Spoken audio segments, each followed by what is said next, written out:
കേരളം ഏറ്റവും ലോകത്തും ജീവിക്കാൻ പറ്റുന്ന സ്ഥലമാക്കണം. ഈ രണ്ട് കാര്യങ്ങൾ നമ്മൾ ഫിക്സ് ചെയ്യണം. എങ്ങനെയാണ് നമ്മുടെ യുവാക്കൾക്ക് അവരുടെ ആസ്പിറേഷൻ അനുസരിച്ചിട്ടുള്ള, അവരുടെ ഇമാജിനേഷൻ അനുസരിച്ചിട്ടുള്ള ജോലി കൊടുക്കുക എന്നുള്ളത്. ഈ ഒരു കോണ്ടെക്സ്റ്റ് നിർത്തിക്കൊണ്ട് ഞാൻ ഇനി ഇൻഡസ്ട്രി 4.0 എയിലേക്കും എന്താണ് ആർട്ടിഫിഷ്യൽ ഇൻ്റലിജൻസ്. ഈ സ്റ്റുഡൻറ്റിൻ്റെ ഒരു ചോയ്സ് എന്ന് പറയുന്നത് ബിക്കം എ ടിപ്പിക്കൽ കൺസ്യൂമർ. അവൻ എന്ത് വേണം എന്നുള്ളത് വളരെ ബോധവാന്മാരായ ഒരു കമ്മ്യൂണിറ്റി ഇവിടെയുണ്ട്. അതൊരു 25-30% കമ്മ്യൂണിറ്റിയാണ്. എനിക്ക് എന്ത് പഠിക്കണം, ഇതാണ് ഇൻഡസ്ട്രി നടക്കുന്നത്, ഇതാണ് ടെക്നോളജിയിലെ മാറ്റം, ഇതെനിക്ക് പഠിച്ചാൽ മതി. ബാക്കി 70% കമ്മ്യൂണിറ്റിക്കും ഇതിനെക്കുറിച്ച് അറിയില്ല.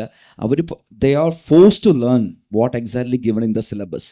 Unfortunately most of the system in this country following the all traditional method, there's no scope for innovation.